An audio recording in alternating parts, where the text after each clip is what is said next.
لبيك اللهم لبيك، لبيك لا شريك لك لبيك. السلام عليكم ورحمة الله وبركاته. الحمد لله نحمده ونستعينه ونستغفره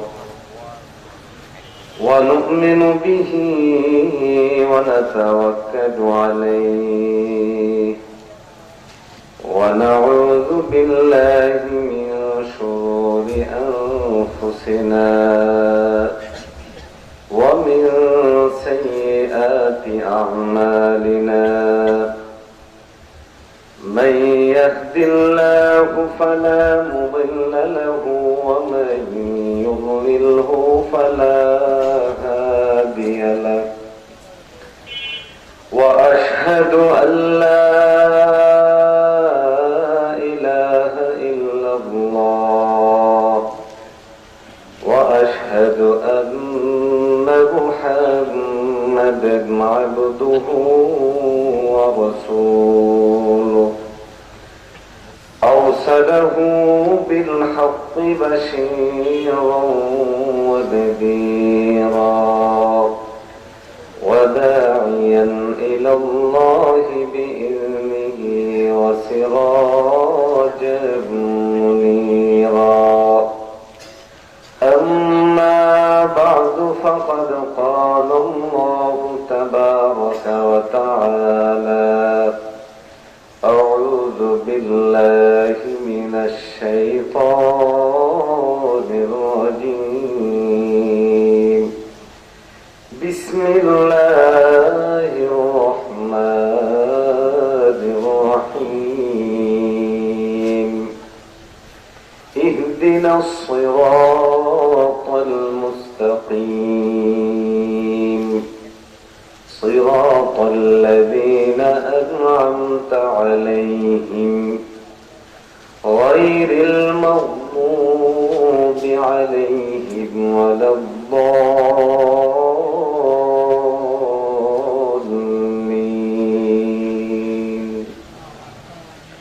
وقال تعالى: قل أعوذ برب الناس ملك الناس إله الناس من شر الوسواس الخناس الذي يوسوس في صدور الناس من الجنة والناس. وقال رسول الله صلى الله عليه وسلم: عليكم بسنتي وسنة الخلفاء الراشدين المهديين، أو كما قال عليه الصلاة والسلام. صدق الله مولانا العظيم وصدق رسوله النبي الكريم، ونحن على ذلك من الشاهدين والشاكرين، والحمد لله رب العالمين.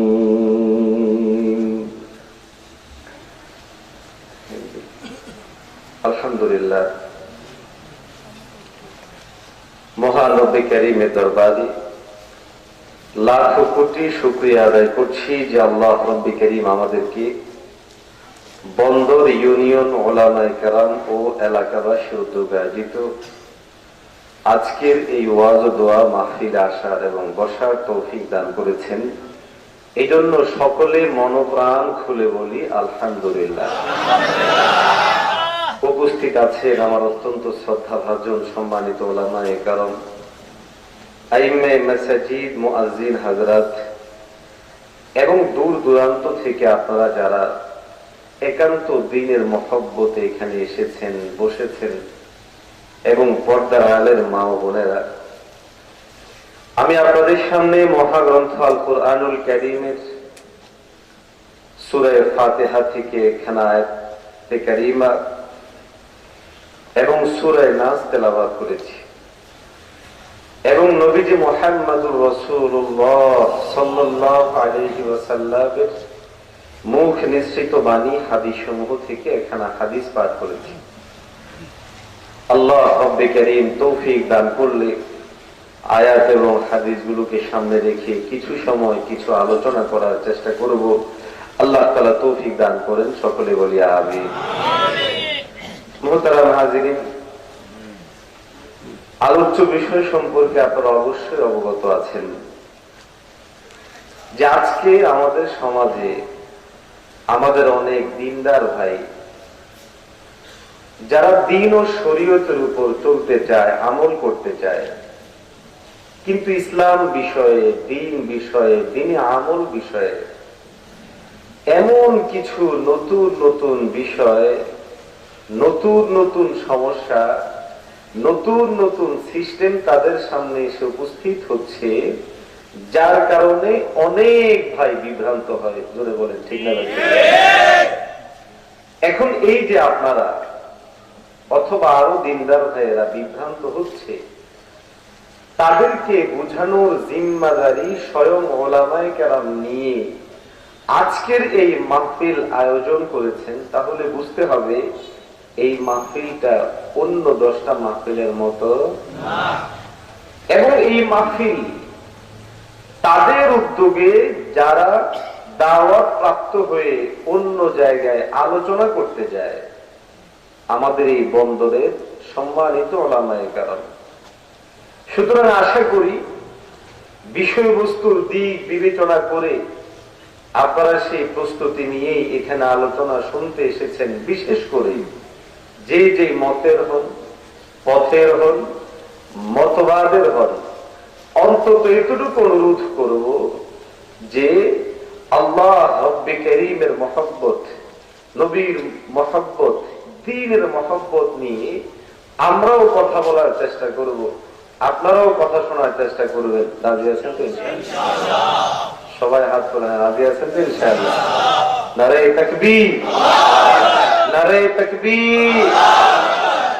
আল্লাহ তাআলা আমাদেরকে কবুল করেন। এরপরে আর তেমন জোরে কথা বলবো না, ধীর ও স্থিরে কথাগুলো বোঝানোর চেষ্টা করব যে বিষয়ে আমাকে আলোচনার জন্য বলা হয়েছে। মাশাআল্লাহ, আমার আগে আমি শুয়ে শুয়ে শুনেছি অত্যন্ত চমৎকার ভাবে, সাবলীল ও সুন্দর ভাবে মুহতারাম মুফতি আবরারুল হক দামাত বারাকাতুহুম বড় চমৎকার ভাবে আলোচনা করছিলেন। রেজাউল করিম আবরার দামাত বারাকাতুহুম বড় চমৎকার ভাবে আলোচনা করছিলেন। আল্লাহ তাআলা ওনার ইলমে বারাকাত দান করেন।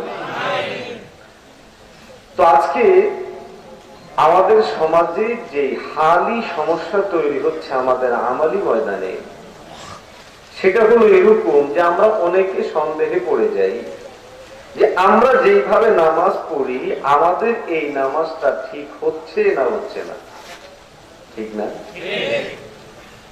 কেন এই সমস্যাগুলো তৈরি হয়? আমাদেরই কিছু ভাই তারা বিভিন্ন ভাবে ভুল বুঝে শিকার হচ্ছে। যেমন কেউ বাহির থেকে আসে, আসার পরে সে বাহিরে যে জিনিস দেখে এসেছে সেটাকেই একমাত্র সঠিক মনে করে নিজের মহল্লার যে ইমাম সাহেব আছে উনার কাছে এসে, মুসল্লি যারা আছে উনার কাছে এসে বলে আমরা যে নামাজ পড়ি, যেই আকীদা রাখি, এগুলা ঠিক না। বলে কি বলে না? অথবা বিভিন্ন টেলিভিশন মিডিয়ায় অথবা ইউটিউবে, ফেসবুকে আমাদের মতোই দেখতে অনেক আলেমদের বক্তব্য শুনে যে সকল বক্তব্যগুলো নিতান্তই একপেশী, একগুঁয়েমি ধরনের এবং এমন ভাবে উপস্থাপন করা হয় যেন তারা ছাড়া পৃথিবীতে আর কেউ ঠিক নাই, যার কারণে একজন সরল মনা মুসলমান চূড়ান্ত বিভ্রান্তিতে পড়ে যায়। তো এদের এই সমস্যাগুলির কারণেই মূলত আজকে এই ধরনের আয়োজন আমাদের করতে হয়। মোহতারাম হাজিরিন, আলোচনা শুরুর আগেই অত্যন্ত দৃঢ়তার সাথে, মজবুতির সাথে আপনাদের সাথে শেয়ার করতে চাই, বলতে চাই, আমরা যেইভাবে ইমামে আজম আবু হানিফা রহমতুল্লাহ আলাইহি এবং উনার ফিকহি বোর্ড যে আমল, যে আকীদা, যেই চিন্তা, যেই বিশ্বাসগুলো আমাদের জন্য লিপিবদ্ধ করে রেখে গিয়েছেন, কিয়ামত পর্যন্ত চ্যালেঞ্জ দিয়ে বলবো, সবগুলো কোরআন সুন্নাহ সম্মত সম্পূর্ণ পিওর আমল। বলেন আলহামদুলিল্লাহ। দ্বিতীয় নম্বর বিষয়, আমাদের মধ্যে যারা বিভ্রান্তি সৃষ্টি করে, এটা পৃথিবীর কালচার, বিভ্রান্তি সৃষ্টি হবেই, হতেই থাকবে। কিন্তু আমাদের দায়িত্ব কি?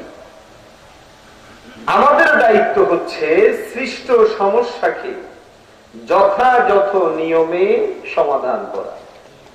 কিন্তু যখনই যথাযথ নিয়মে সমাধান না করে ভিন্ন নিয়মে সমাধান করতে যাব, তখনই নিজেও বিপদে পড়ব, অন্যদেরকেও বিপদে ফেলব।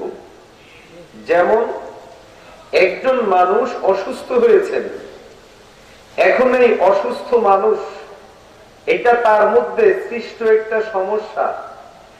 এই সমস্যার একটা সমাধান হলো তার মধ্যে যে রোগ, এই রোগ ব্যাপারে যিনি বিশেষজ্ঞ সেই ডাক্তারের কাছে যাওয়া, তার কাছ থেকে প্রেসক্রিপশন নিয়ে তদানুযায়ী ওষুধ খাওয়া। আশা করা যায় এর ওসিলায় আল্লাহ রব্বুল কারীম সেই মানুষটাকে সুস্থ করে দিবেন। কিন্তু এই রোগী যদি তার মাঝে সৃষ্ট রোগের বিষয়ে, এই বিষয়ে অভিজ্ঞ কোন ডাক্তারের কাছে না গিয়ে এমন কারো কাছে গেল যারা আমাদের ভাষায় হাতুড়া ডাক্তার, তাহলে এই লোকটা কি চিকিৎসা পাবে না কবরস্থানে যাবে? ঠিক তেমনি ভাবে দ্বীনি বিষয়গুলোর সমস্যা তৈরি হতেই পারে, হবে, এটাই স্বাভাবিক। কিন্তু এক্ষেত্রে নিয়ম হলো, আমি নিজে যদি না বুঝি, অবশ্যই এই বিষয়ে যারা বোঝে তাদের কাছে যাওয়া। শুধুমাত্র লেবাস দেখে না, শুধুমাত্র বক্তব্য শুনে না, বরং বাস্তবিক অর্থেই যারা এই ব্যাপারে অভিজ্ঞ তাদের কাছে যাব। তাহলে আমাদের কোনো সমস্যা থাকবে না, সমাধানের পথ তৈরি হবে। কিন্তু উলটপালট কারো কাছে যদি কোনো যাই, যাদের একাডেমিক কোনো পড়াশোনা নাই, অথবা পড়লেও এক পেশি ভাবে চিন্তা করে, বিভ্রান্তকর কোন চিন্তা লালন করে কোন ভ্রান্তির সাথে যুক্ত হয়ে গেছে, তাদের কাছে গেলে ও ভাইয়ারা বিভ্রান্ত হয়ে আরো বিভ্রান্ত হবেন। আগে যে আমল করতেন সেই আমল আস্তে আস্তে করে পরিত্যাগ করে দিয়ে অনেক মুসলমানকে দেখেছি বেআমল হয়ে গিয়েছে। এজন্য বলেন ঠিক না ঠিক? এই জন্য ভাইও আমাদের পক্ষ থেকে আরজ থাকবে, আরজ, যেটা শ্রদ্ধাভাজন ওলামায়ে কেরাম সবসময়ই বলে, সমস্যা যেখানে, সমাধানের পথকে সেই পদ্ধতিতেই আমাদেরকে আগাইতে হবে। আর এটাই গোটা বিশ্বের নিয়ম। আজকে আমাদের যে সমস্যাগুলো, এর মধ্যে একটা সমস্যা আমাদের সবার মাথায় ঘুরপাক খায়, সেটা হলো যে আমরা কোরআন হাদিস মানব, আমরা কেন মাযহাব মানব, কেন ইমামদের কথা মানব, এ বিষয়ে মুফতি রাজাউল করিম আলোচনা করেছেন। আমি গভীর আলোচনায় যাব না, একটা মোটা কথা বলবো। এটা আমাদের অনেকের মাথায় ঘুরপাক খায় এবং আমাদের কাছে এই কথাটা শুনতে ভালো লাগে যে আমি তো কোরআন হাদিস পড়বো, কোরআন হাদিস মানবো, কিসের মাযহাব, কিসের ইমাম, কিসের হুজুর, এগুলো আমরা কিচ্ছু বুঝি না, এরকম বলনেওয়ালা ভাই আমাদের মধ্যে আছে না? এই রোগটা আজ থেকে প্রায় 30-32 বছর আগেই আরব বিশ্বে তৈরি হয়েছে। কোন জায়গায় তৈরি হয়েছে? কথা বলে। আমাদের দেশে এই সমস্যা তো তৈরি হয়েছে খুব বেশি দিন হয় নাই, আরব বিশ্বের আগেই সমস্যা তৈরি হয়েছে। তো আলহামদুলিল্লাহ আরব বিশ্বের যত ওলামায়ে কেরাম ছিলেন, ওই সকল ওলামায়ে কেরাম এই সমস্যাগুলোর সমাধান করার জন্য তারা ফিকহি বোর্ড গঠন করেছেন এবং সেই সমাধানটা দিয়েছেন। সমস্যাটা কি? আবারও বলি, আমরা দ্বীনের উপর চলতে হলে আমরা কোরআন হাদিস মানব। এখানে কেন হুজুরের কথা মানতে হবে, কেন ইমামের কথা মানতে হবে, কেন মাযহাব মানতে হবে, এই ধরনের প্রশ্ন। কোরআন এক, আল্লাহর নবী এক, ওনার হাদিসগুলো এক হবে, ইসলাম এক ধর্ম, তাহলে আমরা কেন বিভিন্ন মত বিভিন্ন পথে চলবো? এই চিন্তা মাথার মধ্যে এসে আমাদের অনেক ভাই বিভ্রান্ত হয়ে যায়। ইসলাম একটা, মাযহাব চারটা, কোরআন একটা, মাযহাব চারটা, নবীর হাদিস এক, মাযহাব চার। তো চার মাযহাব মানে চারটা ধর্ম, চারটা দ্বীনি ব্যবস্থাপনা। এরকম কথা বলে আমাদের অনেক ভাই ঝামেলার মধ্যে পড়ে না পড়ে না? আরবের মধ্যেও সমস্যাটা তৈরি হয়েছে 1408 হিজরিতে, এখন চলছে হচ্ছে 1440 হিজরি। এই হিসেবে আজ থেকে 32 বছর আগে আরব বিশ্বে এই সমস্যাটা যখন ব্যাপক তৈরি হয়েছে, যেমনটা আমাদের সমাজে আজকে ব্যাপক তৈরি হওয়াতে আমাদের ওলামায়ে কেরাম সতর্ক সাবধান হয়ে আপনাদের কাছে হক পৌঁছিয়ে দেওয়ার জন্যই আয়োজন করেছেন। আরব বিশ্বের ওলামায়ে কেরাম ফিকহি বোর্ড করে সমস্ত শীর্ষ আলেমদেরকে এক জায়গার মধ্যে এনে যেই যেই প্রশ্নগুলো জেনারেল ভাইদের মাথার মধ্যে প্রবেশ করে এই বিষয়গুলোকে সামনে রেখে সমাধান দিয়ে দিয়েছেন। এটা আমাদের বানানো কোনো জিনিস না, আরব বিশ্ব থেকে ছাপানো বই আথারুল হাদিস শরীফ 199 নম্বর পৃষ্ঠায় সংযুক্তিতে এনে ওই বৈঠক যেটা আজ থেকে 32 বছর আগে হয়েছিল অক্টোবর মাসে, সেই বৈঠকের একটা সমাধান, যার সারমর্ম হলো চার মাযহাব নামে হলেও চার মাযহাবের মূল লক্ষ্য হলো ইসলাম। সুতরাং চার মাযহাব হক, মাযহাব চারটা হওয়ার কারণে ধর্ম চারটা হয়ে যায়নি, যারা মাযহাব চারটা হওয়ার কারণে ধর্ম চারটা হয়ে গিয়েছে বলে তারা চূড়ান্ত পর্যায়ে বিভ্রান্তি সৃষ্টিকারী। ইমামদের মধ্যে যে মতবিরোধ, বিভিন্ন মাসালা মাসাইল নিয়ে মতবিরোধ, এটার ব্যাপারেও এখানে সমাধান দেওয়া হয়েছে যে মতবিরোধ এটা হতেই পারে, আর এই মতবিরোধ সাহাবায়ে কেরামদের যুগ থেকেই ছিল। সুতরাং এই নিয়ে আমাদের নতুন করে বিভ্রান্তিতে পড়ার কোনো সুযোগ নাই। বাস এই মোটা কথাটা বলার জন্য আমি কিতাবটা নিলাম। আজ থেকে 32 বছর আগে আরব বিশ্বের যে সমস্যা, আজকে আমাদের বাংলাদেশে একই সমস্যা, একই ধরনের প্রশ্ন। আমাদের উত্তর, আরব বিশ্বের আলেমদের উত্তর এক, সেটা হলো চার মাযহাব চারটাই হকের উপর আছে। আমলগত পদ্ধতিগত যে ভিন্নতাগুলো আছে, ভিন্নতাগুলো নিয়েই সবাই আহলুস সুন্নাহ ওয়াল জামাতের অন্তর্ভুক্ত। যারা এই চারটার গণ্ডির বাহিরে গিয়ে নতুন কিছু সৃষ্টি করে, তারা আহলুস সুন্নাহ ওয়াল জামাত গণ্ডিভূত না, তারা ভ্রষ্ট, তারা ভ্রান্ত। মোহতারাম হাজিরিন, এবার হয়তো আপনাদের কাছে একটা প্রশ্ন তৈরি হয়েছে এখানে যে চারটাই কিভাবে হক হবে এবং কিভাবে আমি এটার পক্ষাবলম্বন করলাম। এই কথা বোঝার জন্য ছোট্ট একটা উদাহরণ দিয়ে আমি আমার মূল আলোচনায় যাব। আপনাদের মধ্যে যারা জেনারেল ভাইরা আছেন, তাদের মধ্যেই মূলত এই প্রশ্নগুলো বেশি সৃষ্টি হয়। আমি আপনাদেরকে বলি, যেই সকল ক্লাসে ইংরেজি বই আছে, এই ইংরেজি বইগুলোকে বুঝার জন্য ব্যাকরণ, ব্যাখ্যা বই বা গাইড বই আছে না নাই? একটা বইয়ের ব্যাখ্যা বা গাইড বই শুধু একজনে লেখে না কয়েকজনে লেখে? সবার লেখা কি একরকম হয় না কিছু ভিন্নতা আছে? আচ্ছা, আপনারা বলুন তো, মনে করেন ক্লাস 8 এর একটা ইংরেজি বইয়ের একটা গাইড লিখেছেন 10 জন টিচার। এখন আপনাদের এলাকার স্কুলের শিক্ষার্থী যারা, তারা কি ওই একটা বইয়ের 10টা গাইড পড়বে না নির্বাচিত যে কোনো একটা পড়বে? নির্বাচিত যে কোনো একটা পড়বে। নির্বাচন কিভাবে করবে? হয় নিজে করবে অথবা নিজের টিচাররা নির্বাচন করে দিবে। আচ্ছা, এখন আপনাদের কাছে প্রশ্ন, একটা ইংরেজি বইয়ের 10টা গাইড বই হওয়ার কারণে ওই বইটা কি এখন 10টা ভাগ হয়ে গেছে? কথা বলেন, 10টা ভাগ হয়ে গেছে। একই বইয়ের 10টা গাইড বুক হলে, 10টা ব্যাখ্যা গ্রন্থ হলে, যদি ওই মূল গ্রন্থটাকে আমরা 10টা না বলি, ভিন্ন ভিন্নতা এখানের মধ্যে টেনে না এনে বরং এখানে বুঝি যে এখানের মধ্যে ব্যাখ্যা বই 10টা হলেও মূল বই একটাই, কোনো সমস্যা নাই। ও মুসলমানেরা, কোরআন এবং হাদিস এক। ইমাম আবু হানিফা ব্যাখ্যাকার, ইমাম শাফি ব্যাখ্যাকার, ইমাম আহমদ ইবনে হাম্বল ব্যাখ্যাকার, ইমাম মালিক রাহিমাহুল্লাহ ব্যাখ্যাকার। যে বা যারা ব্যাখ্যাকে আর মূলকে এক জায়গায় করে দিয়ে ইমামদের উপর অপবাদ লাগিয়ে ইসলামকে ভাগ ভাগ করার কথা আজকের দিনে সমাজের মধ্যে চালিয়ে দিচ্ছে, আল্লাহর কাছে তারা কোনোদিন কোনো জবাব দিতে পারবে না। 4 ইমাম ব্যাখ্যা বিশ্লেষণ করেছে।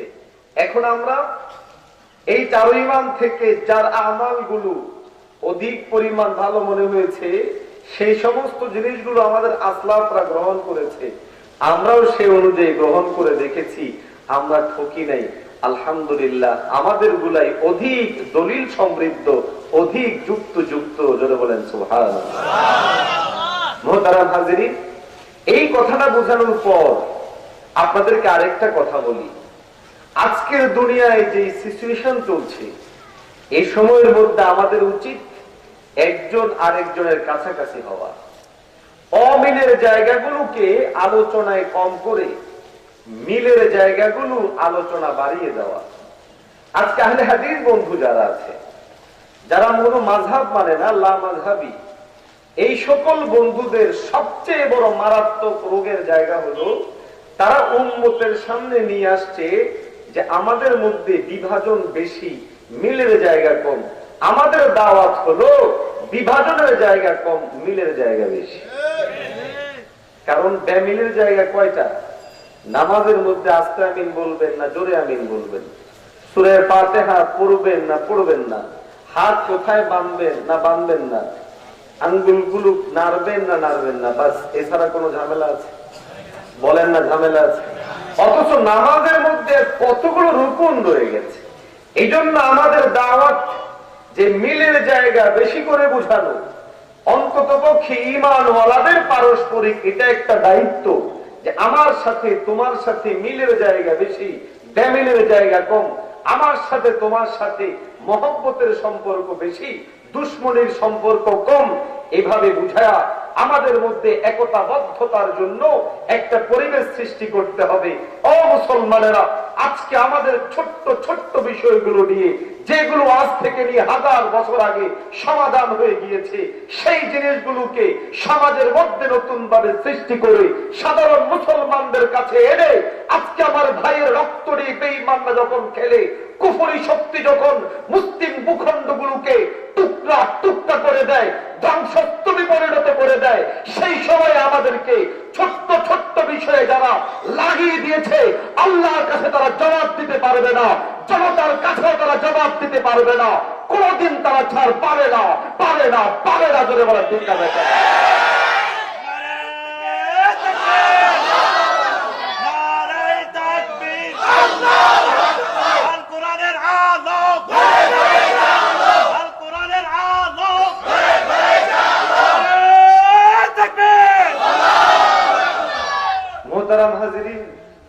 তাহলে আমাদের দাওয়াত কি হবে? আমরা কি মিলের কথা বেশি বলবো না বেমিলের কথা বেশি বলবো? মহব্বতের কথা বেশি বলবো না দুশ্মনের কথা বেশি বলবো? এবারে আস্তে আস্তে আমরা দলিলের দিকে যাই। আসলেও আমাদের মধ্যে মিলের জায়গা বেশি, বেমিলের জায়গা কম। কি বলেন, ঠিক না বেশি? কথাটা একটু আনিজি মনে হচ্ছে? আনিজি মনে হলেও এটা সত্য, এবং এই দাওয়াতটাই বেশি বেশি দিতে হবে। যে আপনারা যে শোনেন যে এই মিল নাই ওই মিল নেই, এই বেমিলের জায়গা, বলেন না, বেমিলের জায়গা কম, মিলের জায়গা বেশি। এই দাওয়াতটা দেওয়া যাবে তো ইনশাআল্লাহ? আল্লাহ আমাদের তৌফিক দান করেন। মুহতারাম হাজিরিন, যারা বেমিলের জায়গা বেশি বলে তারা জানে না ইচ্ছায় অনিচ্ছায় তারা শয়তানের কাজ করে। কথাটা শুনতে একটু খারাপ শোনা গেল না, কিন্তু এই কথাটা সত্য। আজকে আমাদের আহলে হাদিস ভাইরা কি করে, একজন মানুষকে এসে বলে যে আল্লাহ কই, এ নামাজ পড়ে না, তাহলে কি জায়গায়? জোরে বলেন না, আল্লাহ কোথায় আছে? ওরে আল্লাহ কোথায় আছে এই মাসালা যারা জিজ্ঞাসা করলো, ওরে জিজ্ঞাসা করো সে আল্লাহকে মানে কিনা। কথা বোঝেন নাই বলে, কারণ আল্লাহ নবীর দাওয়াতি প্রক্রিয়া, সাহাবীদের দাওয়াতি প্রক্রিয়া, অন্যদের দাওয়াতি প্রক্রিয়ার মধ্যে শুধু একটা ঘটনা পাওয়া যায় যেখানের মধ্যে বিশেষ কারণ বশত জিজ্ঞাসা করেছে আল্লাহ কোথায়, কিন্তু আজকে এরা এটা 1 নাম্বার মানদণ্ড নিয়েছে যে আল্লাহ কই আছে। দ্বিতীয় নাম্বার নিয়েছে ওই যে আল্লাহ তাআলা কিরকম। এই ভেজালের কোনো দরকার আছে? কথা বলেন। এটা বুঝাতে গিয়ে অতীতে ওদের অজান্তে ওরা কখনো মুজাসসিমা, আল্লাহর শরীর প্রমাণকারী ফেরকার অন্তর্ভুক্ত হয়ে যাচ্ছে, কখনো মুশাব্বিহা, আল্লাহর সাথে সাদৃশ্যতা অবলম্বনকারীদের অন্তর্ভুক্ত হয়ে যাচ্ছে। ও আহলে হাদিস বন্ধুরা, যাদের কথায় আপনারা ঝামেলায় পড়ছেন, আর খুব ভালো লাগে যে আল্লাহর আকার নিরাকার এইসব নিয়ে পেঁচাল করতে যাদের ভালো লাগে, একটু ঠান্ডা মাথায় ভেবে দেখবেন আপনাদের ওই হুজুরদের বক্তব্যের কারণে আপনি কখনো ফিরকায়ে মুজাসসিমা নামক উম্মাহ স্বীকৃত বাতিলের অন্তর্ভুক্ত হচ্ছেন, কখনো মুশাব্বিহা নামক উম্মাহ স্বীকৃত বাতিলের অন্তর্ভুক্ত হচ্ছেন। সুতরাং এদের মিষ্টি কথায় বিভ্রান্ত না হয়ে বুঝার চেষ্টা করুন এরা আপনাদেরকে কোন দিকে নিয়ে যায়। আমল বাড়াইতে হবে, দলিল ভিত্তিক আমল। আমরা যে সকল আমল করি আলহামদুলিল্লাহ সম্পূর্ণ দলিল ভিত্তিক। কিছু আমলের মুযাকারা কি করবো ইনশাআল্লাহ, আপনারা আসতে বললেন আর একটু জোরে কর। তাহলে মাঝখানে একটা ওয়াদা না আশ্বাস নিতে চাই, কারা কারা চলে যাবে? একজন হাত তুলছে, যাবেন কেউ? যদি একদিন ধরে আচ্ছা তখন যাই, অনুমতি আছে। আচ্ছা মাশাআল্লাহ, কিন্তু আশা করব এত ভিন্ন আপনাদেরকে যেন না হারাই। কয়েকটা মাসআলা আমরা একটু আলোচনা করতে চাই, শুনবেন তো ইনশাআল্লাহ? কারণ ভাইও মাসআলা আলোচনা না করে করবেন কি? আমাদের ওলামায়ে কেরাম একটা সময়ে মাসআলাগুলো আলোচনা করতো না বিশেষ কারণে, এবং উসুলি বিষয় এরকম মাসআলা মাসাইল আম ভাবে আলোচনার বিষয় না, এটা যে সমস্যায় পড়ে সমাধান নিতে হয়। আর এখন ইন্টারনেট এসে, ফেসবুক এসে, মিডিয়া এসে এমন তৈরি হয়েছে এখন সমাবেশ করে মাসালা বলতে হয়। কথা বলে না, আরো জোরে কর।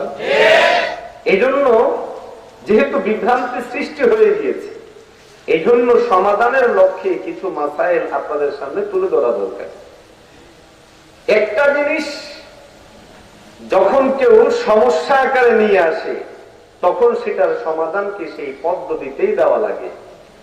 এই জন্যই আমরা মূলত আলোচনাগুলো করতে বাধ্য হচ্ছি। প্রথম বিষয় নিয়ত। আমাদের যারা গায়রে মুকাল্লিদ লা মাযহাবী কথিত আহলে হাদিস দাবিদার আছে, এদের বড় একটা অভিযোগ আমাদের উপর এরকম যে আমরা নামাজ শুরু করি বেদাত দিয়ে। নামাজ শুরু করি কি দিয়ে? বেদাত দিয়ে। আলোচনায় ঢুকার আগে একটু কথা বলিনি, আহলে হাদিসদের শতকরা ৯৯.৫% অভিযোগ হলো যেগুলো ওদের নিছক ধারণা প্রসূত। কি প্রসূত? আর একটু জোরে কর। মূল জিনিস সম্পর্কে তাদের জানা নাই। যেমন আমরা অনেক সময় তাদের কর্তৃক আক্রান্ত হই, আমরা নাকি মাজার পূজারি, কবর পূজারি, শিরিক করে নেওয়ালা, কুফর করে নেওয়ালা। তো আমি বলি আমাদেরকে এই কথাগুলো বলাই বোঝা যায় তোমরা আমাদের আসল না জেনে অহেতুক কথা বলো।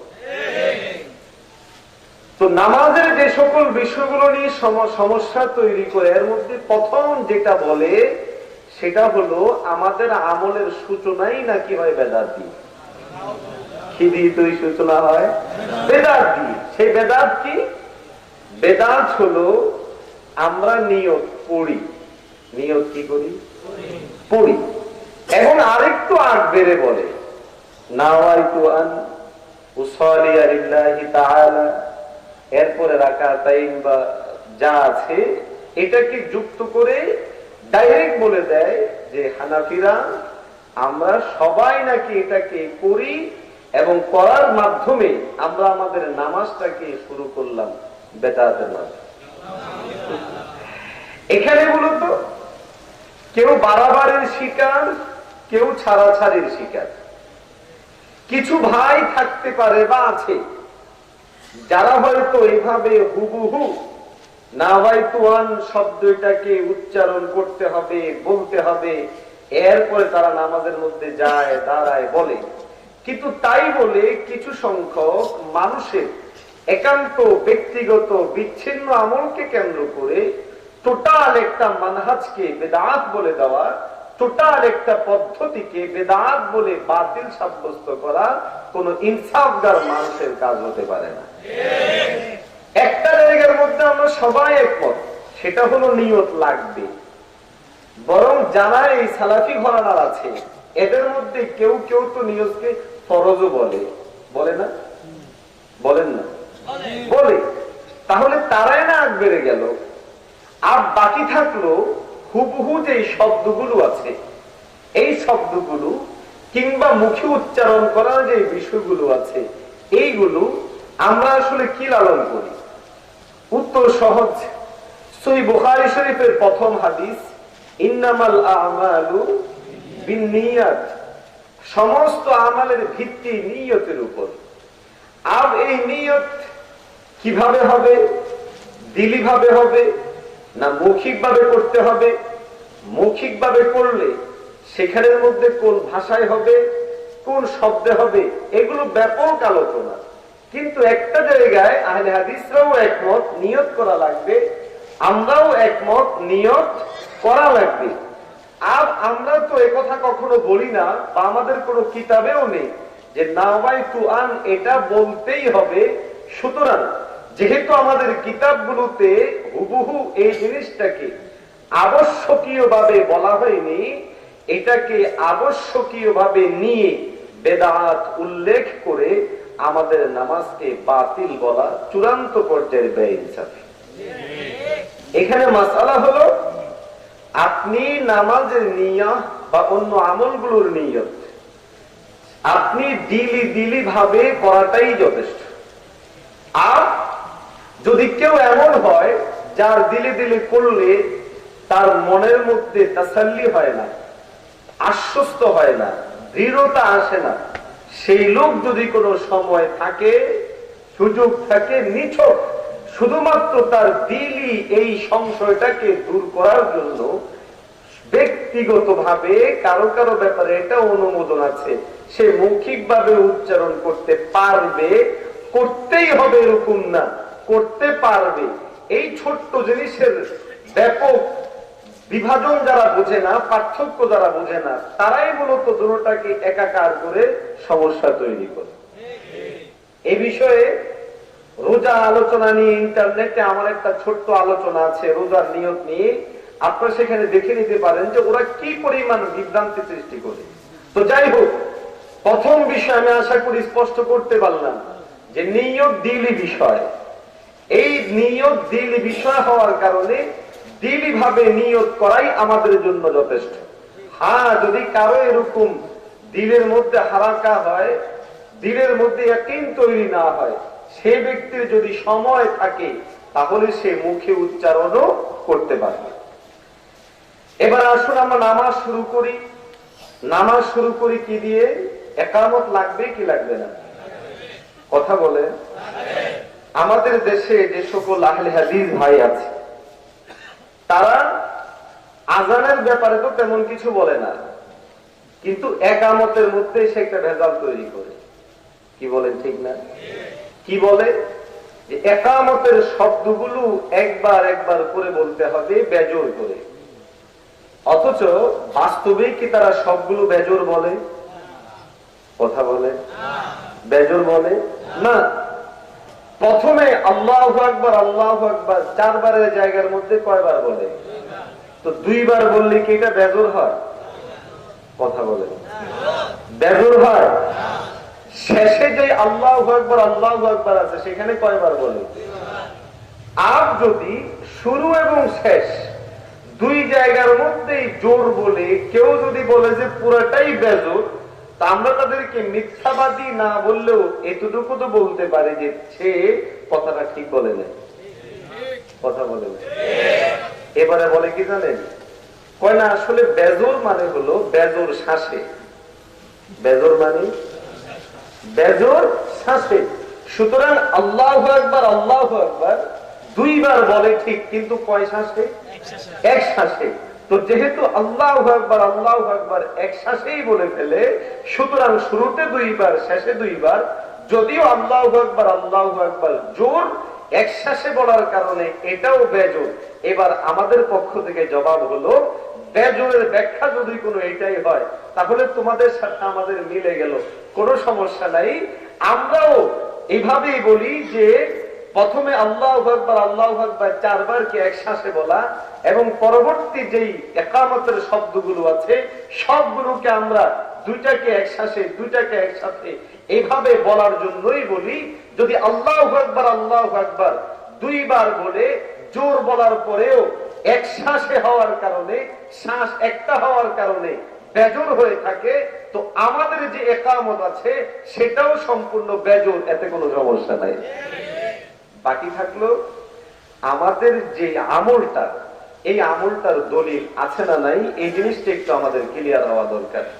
এই বিষয়ে যদি আমরা হাদিসের কিতাবগুলো খুলি তাহলে স্পষ্টই পাবো যে আলহামদুলিল্লাহ আমরা যেইভাবে ইকামত দিই, আযান যেভাবে, ইকামতও সেভাবে, বাকি ইকামতের মধ্যে শুধুমাত্র ক্বাদ কামাতিস সালাত অতিরিক্ত শব্দ যোগ করি, এটা সহ পুরোটাই সম্পূর্ণ হাদিসে পাকের মধ্যে আসছে। আর একটু জোরে বলেন না আলহামদুলিল্লাহ। আপনারা কি রাগ করতেছেন নাকি? বিরক্ত হচ্ছেন না তো? যেমন হাদিসে পাকের মধ্যে আসছে, রাসূলুল্লাহ সাল্লাল্লাহু আলাইহি ওয়াসাল্লাম বলেন, মুসান্নাফে ইবনে আবি শাইবা, আমি কিতাবও নিয়ে এসেছি, আপনারা যদি চান তাহলে আমি দেখাইতে পারবো ইনশাআল্লাহ। হাদিসের মধ্যে আসছে রাসূলুল্লাহ সাল্লাল্লাহু আলাইহি ওয়াসাল্লামের একজন সাহাবী হযরতে আব্দুল্লাহ ইবনে যায়েদ আল আনসারী রাদিয়াল্লাহু তাআলা আনহু, তিনি নবীজির কাছে এসে, আপনারা সবাই জানেন যে আযান কিভাবে আমরা প্রাপ্ত হয়েছি, স্বপ্নের মাধ্যমে এক সাহাবীর স্বপ্ন, সেই স্বপ্নের মাধ্যমে আযান এসেছে। রাসূলুল্লাহ সাল্লাল্লাহু আলাইহি ওয়াসাল্লাম পরবর্তী সময়ে সেটাকে সত্যায়ন করেছেন। অনেক লম্বা স্টোরি। তো সেখানের মধ্যে স্পষ্ট আছে যে তিনি বলেন যে আমি দেখেছি যে একজন ব্যক্তি, তিনি দেয়ালের এক পাশে তিনি একটা সবুজ চাদর এবং লুঙ্গি পরিহিত অবস্থায় আমাকে আযান এবং ইকামত শিখিয়েছে। সেখানের মধ্যে শব্দগুলো কেমন ছিল তিনি বলেন যে কামা মাসনা ফাআযানা মাসনা ওয়া আকামা মাসনা, যে তিনি আযান দিয়েছেন সেটাও জোর, ইকামত দিয়েছেন সেটাও ছিল জোর জোর। সুতরাং আযান এবং ইকামত বিষয়ে মুসান্নাফ ইবনে আবি শাইবা 2131 নম্বর হাদিসে পরিষ্কার ভাবে উল্লেখ আছে, নবী মুহাম্মদুর রাসূলুল্লাহ সাল্লাল্লাহু আলাইহি ওয়াসাল্লামের সাহাবী, যার মাধ্যমে আমরা আযান এবং ইকামার বিষয়ে চূড়ান্ত সিদ্ধান্ত পেয়েছি, উনি বলেছেন আযান এবং ইকামত এগুলো জোর জোর ছিল, বেজোর বেজোর ছিল না। সুতরাং আমাদের জন্য এতটুকু কথাই যথেষ্ট যে আমাদের যে আমল, এই আমলটা সম্পূর্ণ বিশুদ্ধ। বাকি থাকলো এই হাদিস সহিহ না সহিহ না, গ্রহণ করা যাবে কি যাবে না, এই ব্যাপারে মুহাদ্দিসিনদের মধ্যে হতে ইমাম ইবনে হাজম যাহিরি রাহিমাহুল্লাহ বলেন, এই হাদিস হাযা ইসনাদুন ফি গায়াতিস সিহহা, যে এই হাদিস যেটা আছে এটার সনদ সম্পূর্ণভাবে সহিহ। এরপরে আরেকজন ইমাম বলেন যে এই হাদিসের যতগুলো রাবী আছে সমস্ত বর্ণনাকারীগণ সহিহ বুখারী এবং সহিহ মুসলিম শরীফের রাবীদের যেই তবকা, সেই তবকা অনুপাতেই ওনারা, সুতরাং এই হাদিসকে গ্রহণ করতে আমাদের কোনো সমস্যা নেই। আলহামদুলিল্লাহ বলেন না? অন্য হাদিসের মধ্যে আসছে তিরমিজি শরীফের 48 নম্বর পৃষ্ঠায় হাদিসের বর্ণনাকারী আব্দুল্লাহ ইবনে যায়েদ তিনি বলেন, কানা আযানু রাসূলিল্লাহি সাল্লাল্লাহু আলাইহি ওয়াসাল্লাম শাফআন শাফআন ফিল আযানি ওয়াল ইকামা, যে নবীজি সাল্লাল্লাহু আলাইহি ওয়াসাল্লামের আযান এবং ইকামা উভয়টার মধ্যেই ছিল জোর জোর।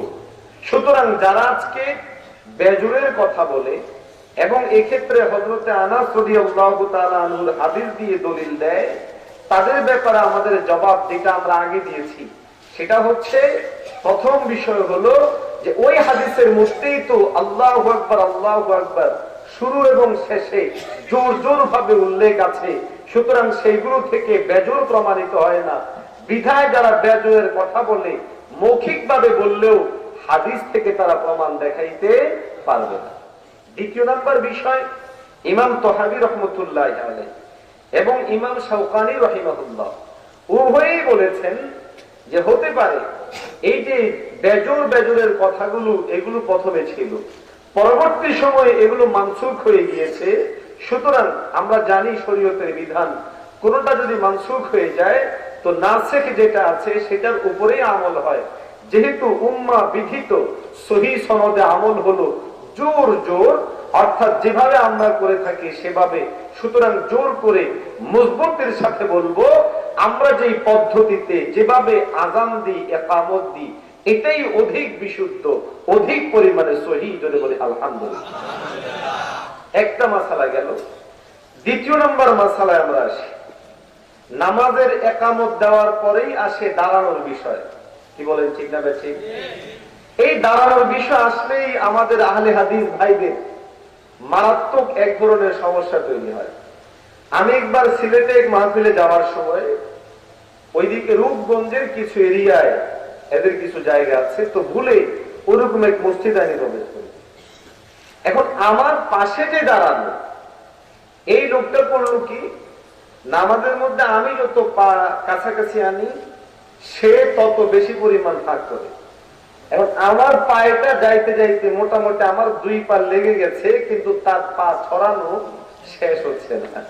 তা আমার কেন জানি মনে হয় ইন্টারনেটের কারণে হোক বা যে কোনো কারণে হোক, সে হয়তো আমাকে চিনছে যে এই লোকটা অমুক লোক, যে লোক আমাদেরকে নিয়ে কিছু কাজ করে, এই জন্য মনে হয় আমাকে বুঝানোর জন্য এই ঝামেলাটা করছে কিনা। তো যাই হোক, আমাদের অনেক ভাই এই একটা বিষয়ের মধ্যে সমস্যায় পড়ে। সেটা কি, নামাজের মধ্যে দাঁড়াবো তো কিভাবে দাঁড়াবো? উত্তর সহজ।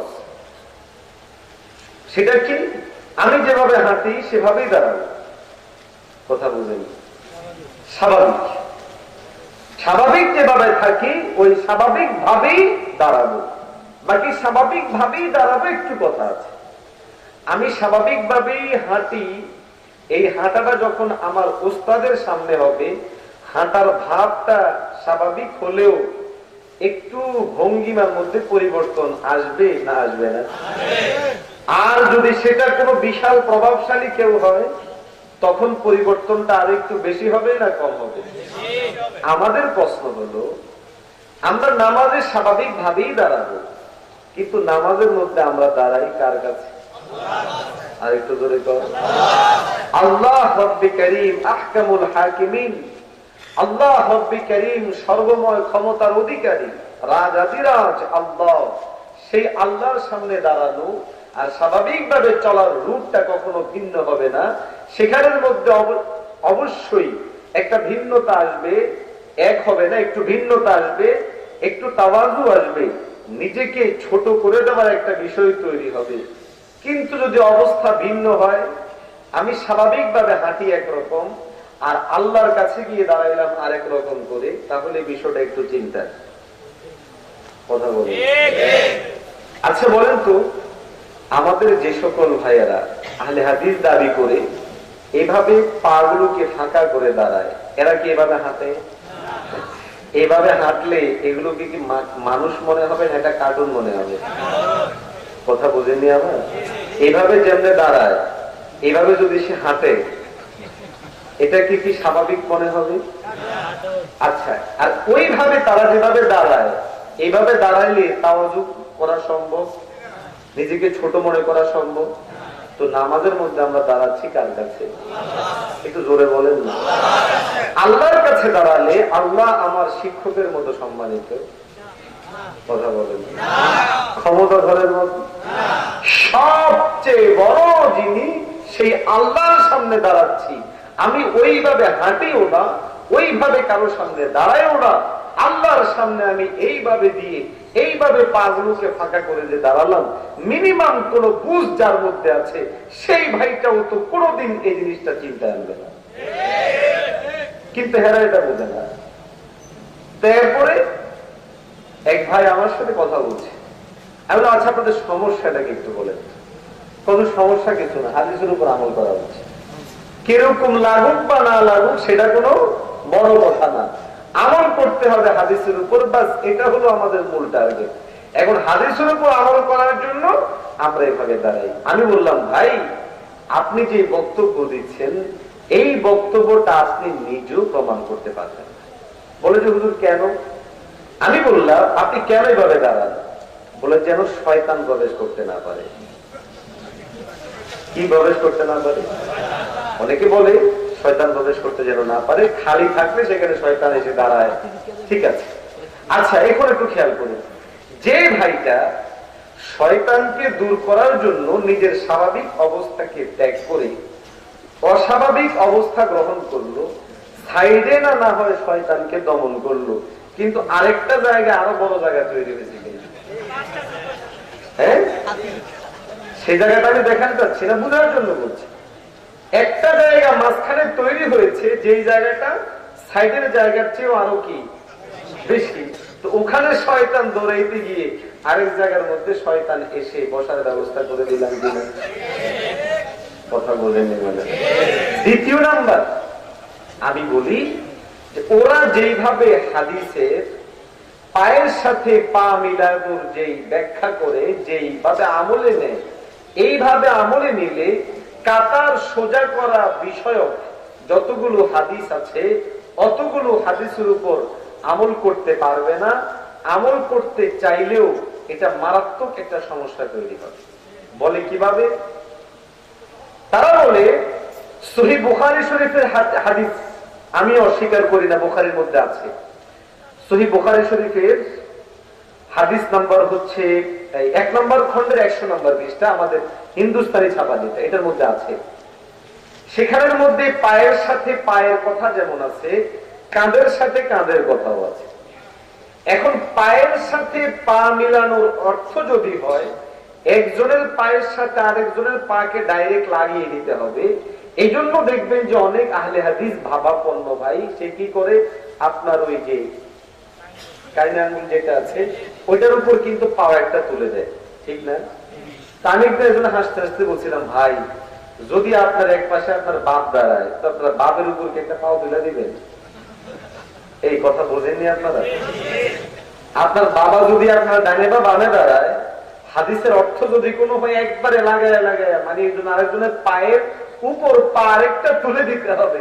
তো আমার প্রশ্ন হলো, আপনার কোনো এক পাশে যদি আপনার বাপ দাঁড়ায় কিংবা চাচা দাঁড়ায়, এদের পায়ের উপর কি পাও তুলে দিবেন? ওমা কথা বলে দিলে এটা বেয়াদবি হবে না? আচ্ছা বেয়াদবির কথা বাদ দিলাম, এটা বোঝার জন্য বললাম।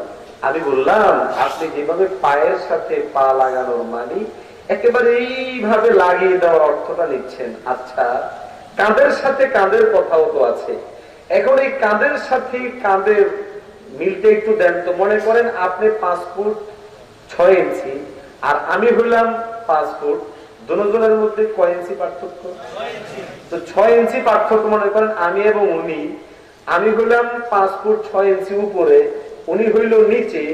লাগানো মানে যদি ডাইরেক্ট লাগানো হয় তো তিনি আমারটার সাথে লাগাইতে হলে এরকম করা লাগবে, কথা বলে দেয়, আর আমি ওনারটার সাথে মিলাইতে হলে এরকম করা লাগবে। তো আমরা দুইজন নামাজের মধ্যে কাতার সোজা করতে পা আর কাঁধ নিয়ে এরকম করতে করতেই তো শেষ হবো, আর নামাজ পড়ার পরিবেশ থাকবে? দ্বিতীয় নাম্বার বিষয় হলো মিলানোর মানে যদি আরেকজনের পায়ের সাথে মিলানো, এটা পারেন করি আরেকজনের পায়ের সাথে মিলানোর এই ব্যাখ্যা করলে তো আপনার ইমাম সাহেবই আমল করতে পারবে না। কারণ আপনি না ডাইনে বামে পা মিলানোর জন্য আরেকজনের পা পাইলেন, এবার বাপের হোক, শিক্ষকের হোক আর দালার হোক, ইমাম সাহেব বেটারা ডাইনে বামে তো কেউ নাই, বেচারা পা মিলানোর জন্য আরেকজনের পা পাইব। এবারে হয়তো সে জিন আয়াত নামাইতে হবে অথবা কিছু দাঁড় করে পা মিলান লাগবে। জোরে বলেন ঠিক না? ঠিক তেমনি হবে সর্ব ডাইনে যিনি, এর এক পাশে এক লোক তো আছে বাম পাশে, কিন্তু ডাইন পাশে আর কেউ নাই, ওই পাশে দেওয়াল, ঠিক সর্ববামে যে তারও এই অবস্থা। তাহলে বোঝা যায় এখানে কাতার সোজা করার ক্ষেত্রে পায়ের সাথে পা, কাঁধের সাথে কাঁধ যে কথাগুলো আছে, এই কথাগুলোর মানে আপনারা যেটা বুঝেন ডাইরেক্ট পাও লাগায় দিতে হবে, ডাইরেক্ট এটা করতে হবে, এগুলা না। এগুলা করতে গেলে একজন মানুষের পক্ষে আমল করা সম্ভব না। এর চেয়েও বড় কথা হলো আল্লাহর নবীর সাহাবীরা এইভাবে ফাঁক করে দাঁড়ানোকে পছন্দ করতেন না। হাদিস রাসূলুল্লাহ সাল্লাল্লাহু আলাইহি ওয়াসাল্লাম থেকে বর্ণিত হাদিস আসছে, হযরত হুয়াইনা ইবনে আব্দুর রহমান বলেন যে আমি আমার আব্বাজানের সাথে মসজিদে ছিলাম। তো আমার আব্বাজান দেখলেন যে মসজিদে একজন লোক আসছে যিনি সাফান বাইনা কাদামাই, যে লোক তার দুই পায়ের মাঝখানে অধিক পরিমাণ ফাঁকা করে দাঁড়ালো। এখন আমার আব্বাজান রাহমাতুল্লাহি আলাইহি তিনি কি বললেন, ফাকাল আনজিক, এই বেচারা পাগুলোকে এত ফাঁক করে কেন দাঁড়িয়েছো? আনজিক, মিলিয়ে দাঁড়াও। ইহদাহুমা বিল উখরা, একটাকে আরেকটার সাথে। লাকাদ রাআইতু ফি হাযাল মসজিদ 18 মিন আসহাবিন নবী সাল্লাল্লাহু আলাইহি ওয়াসাল্লাম মা রাআইতু আহাদাম মিনহুম ফাআলা হাযা ক্বাত্তু। আরে ভাই, আমি তো এই মসজিদে নবী মুহাম্মদুর রাসূলুল্লাহ সাল্লাল্লাহু আলাইহি ওয়াসাল্লামের 18 জন সাহাবীকে দেখেছি, যাদের মধ্যে একজনকেও তোমার মতো এরকম ফাঁক করে দাঁড়াইতে দেখি নাই। সুতরাং মিলায়া দাঁড়াও, এরকম ফাঁক করে দাঁড়ায়ও না।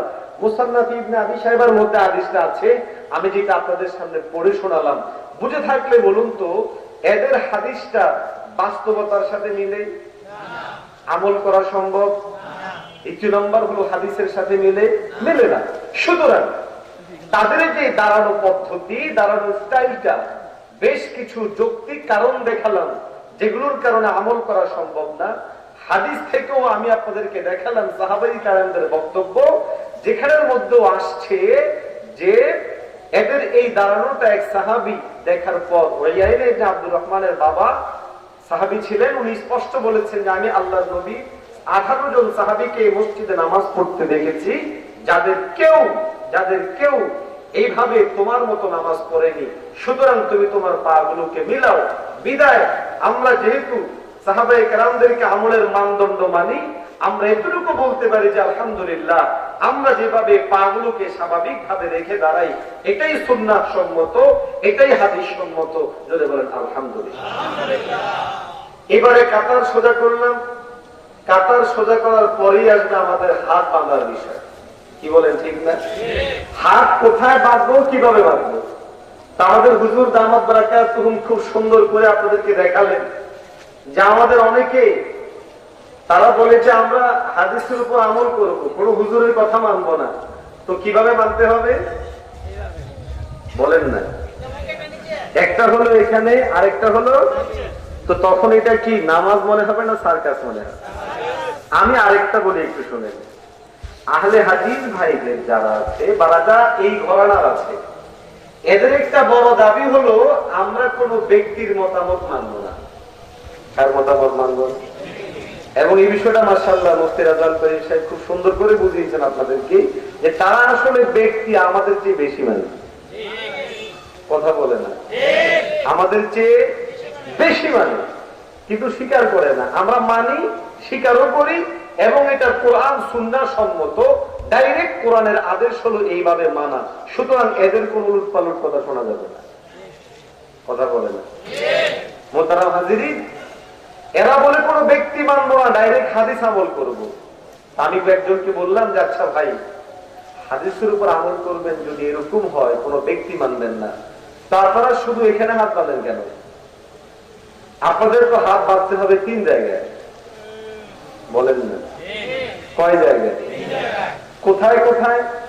ইমাম তিরমিজি রহমতুল্লাহ এখানের বক্তব্য অনুযায়ী হাত বাঁধার বিষয়টা দৌড়ে সাহাবি দৌড়ে তাবি ইমাম তিরমিজি পর্যন্ত তিনি উল্লেখ করেছেন যে হাত বাঁধার ব্যাপারে মৌলিকভাবে দুইটা জিনিসে প্রমাণিত, একটা হলো নাভির নিচে, আরেকটা হলো নাভির উপরে।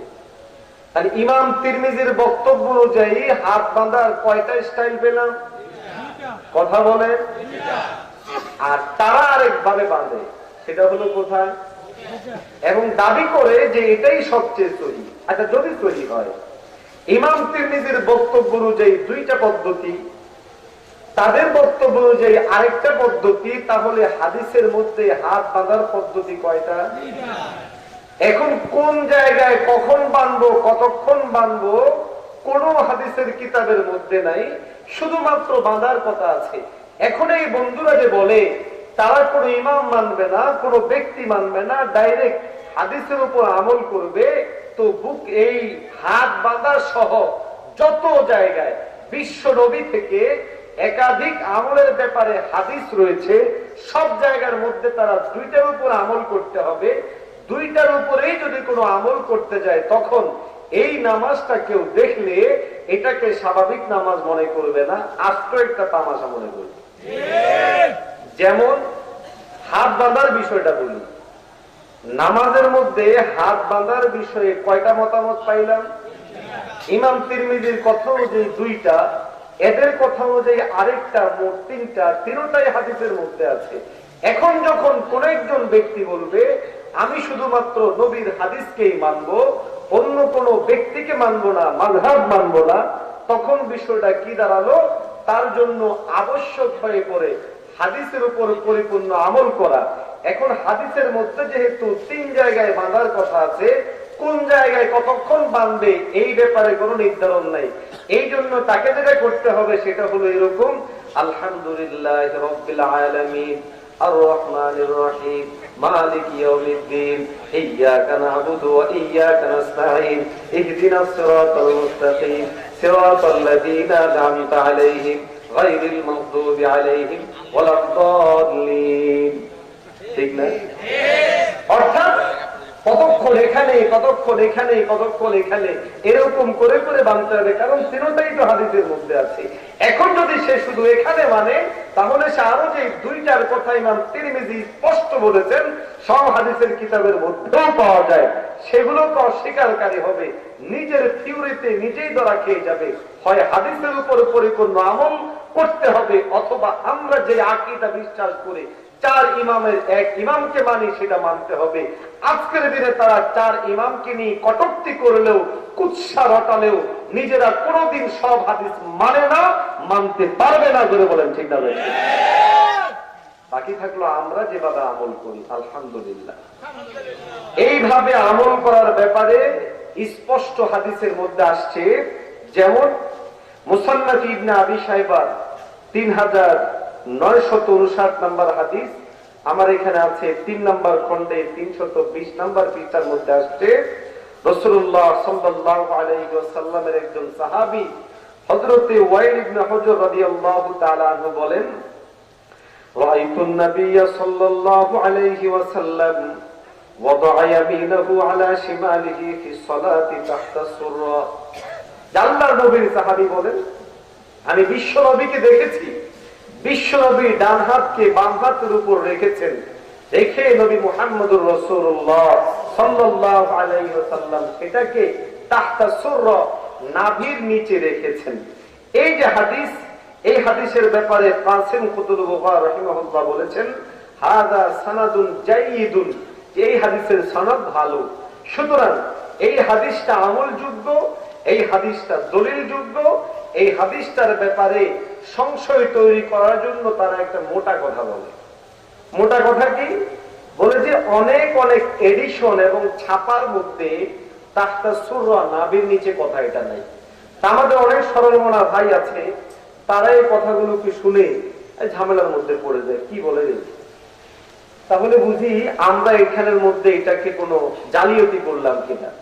আমাদের এখানে মুফতি আব্দুল সাহেব, উনি বড় লিখক মানুষ, আপনারা জানেন যে বইগুলো অনেক সময় ছাপাইতে গিয়ে অনেক সমস্যা তৈরি হয় না? আরে বুখারী শরীফের নুসখাই তো আছে 20টার উপরে, আছে না? এক নুসখার সাথে আরেক নুসখা মিল নেই। এই জন্য বিভিন্ন শারীহীন যারা আছে, মুহাক্কিক যারা, এরা নুন দিয়ে আরেক নুসখায় কি আছে এই জিনিসটা বোঝানোর জন্য নুন দিয়ে বুঝাইতে হয়েছে। নুসখার ভিন্নতার কারণে কোন জিনিসকে অস্বীকার করা যায় না। তোমাদের কাছে যে নুসখা আছে সেটার মধ্যে হয়তো নাই, অথবা তোমরা সেটাকে গোপন করে দিয়েছো, কিন্তু আমাদের কাছে যে নুসখা আছে সেই নুসখার মধ্যে এই হাদিস আছে। সুতরাং তাহতা সুররা নাই, নাভির নিচে নাই, এইরকম গাঁজাখড়ি কথা বলে আমাদেরকে বিভ্রান্ত করার কোনো সুযোগ নেই। তাহলে বাস, নাভির নিচে হাত বাঁধা বিষয়ক হাদিস আমাদের আছে না নাই? তাহলে বাস, এতটুকু কথা আমরা একটাইনের সাথে বলতে চাই যে আমরা যে নাভির নিচে হাত বাঁধি, এটা নবী মুহাম্মদুর রাসূলুল্লাহ সাল্লাল্লাহু আলাইহি ওয়াসাল্লাম থেকে সুস্পষ্টভাবে প্রমাণিত। বিশ্ব নবীর সাহাবী ওয়াইল ইবনে হুজর বলেন, আমি নবীকে নাভির নিচে হাত বাঁধতে দেখেছি। সুতরাং বন্ধু, আমাদেরকে বিভ্রান্ত করতে আইসো না। যদি কিছু বলতে হয় তো আল্লাহর নবী সাহাবীকে গিয়ে বলো। আরেকটা কথা বলি, ইমাম বুখারী রাহমাতুল্লাহি আলাইহি একজন উস্তাদের নাম ছিল ইসহাক ইবনে রাহওয়ায়। কি নাম ছিল? ইসহাক ইবনে রাহওয়ায় রাহিমাহুল্লাহ। উনি বলেছেন যে নাভির নিচে হাত বাঁধার যে সকল দলিলগুলো আছে সেগুলো আকওয়া ফিল হাদিস, হাদিসের মধ্যে এগুলোই শক্তিশালী। ওয়া আকরাব ইলা তাওয়াদু, এবং নাভির নিচে এখানে হাত বাঁধলে এটাই অধিক পরিমাণ মানুষকে তাওয়াজু হিসেবে দাঁড় করিয়ে দেয়। সুতরাং ইমাম বুখারীকে মাননেওয়ালা বন্ধুদের কাছে আমরা আরজ করব, ইমাম বুখারীর উস্তাদ বলছেন নাভির নিচে হাত বাঁধার যে বিষয়গুলো, এই দলিলগুলো হলো অধিক শক্তিশালী, এবং নাভির নিচে হাত বাঁধার বিষয়টা অধিক পরিমাণ তাওয়াজু দেখা যায়। সুতরাং বুখারীকে মানলে বুখারীর উস্তাদকে মানবেন না, এটা কেমন বেইজ্জতের কথা। একটু মেনে নিয়ে আমাদের বিষয়গুলোকে অন্ততপক্ষে বেদাত বলেন না। কি বলেন? ঠিক আছে না?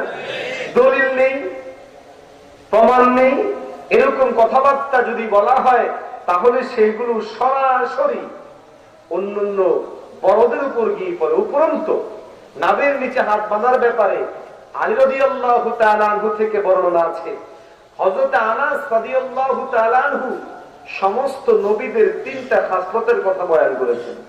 কয়টা জিনিস? মিন আখলাকিন নবী, 3টা জিনিস। এর মধ্য থেকে একটা বলেছেন, সেটা হলো যে ডান হাতকে বাম হাতের উপর রেখে সেটাকে তাহতা সুররা, নাভির নিচে রাখা। সুতরাং নবীর আখলাক যেখানে নাভির নিচে হাত বাঁধার বিষয়টা, আনাস রাদিয়াল্লাহু তাআলা আনহু নবী মুহাম্মদুর রাসূলুল্লাহ সাল্লাল্লাহু আলাইহি ওয়াসাল্লাম থেকে এইভাবে বলতে পারেন। সুতরাং আমাদের যে সকল বন্ধুগণ এই বিষয়গুলোকে গুরুত্বহীন ভাবে ফেলে দেওয়ার চেষ্টা করে, তাদেরকে বলবো অন্ততপক্ষে ইনসাফের সাথে কথা বলুন, এবং এইভাবে বলার চেষ্টা করুন যে আপনাদের আমলগুলো ঠিক। ধরে বলেন ঠিক না? আরেকটা বিষয় হলো হাত বাঁধা নিয়ে ওদের অনেক ঝামেলা। বুকের উপর তো বলে। একদিন একজনের সাথে আমি হাসতে হাসতে বললাম, ভাই বুকের উপর যে বলেন, কিয়ামত পর্যন্ত আপনাকে সময় দিলাম, বুকের উপর, আইনে বুকের উপর আপনার হাত বাঁধা সম্ভব না। কারণ আপনার যেভাবে বাঁধেন ওরা এইভাবে বাঁধে না, বলেন না। এখন একটা জিনিসের উপর মানে কি? কথার কথা, মাইকের উপরে বলে এখানে থাকা লাগবে, আমাদের বুক করতু, হ্যাঁ, বুক কতটুকু পর্যন্ত? এতটুকু পর্যন্ত বুক না। এখন উপরে যদি কোনো হাকিকি অর্থ ধরা হয় তাহলে নামাজে হাত বাঁধা লাগবে কই? গলার মধ্যে।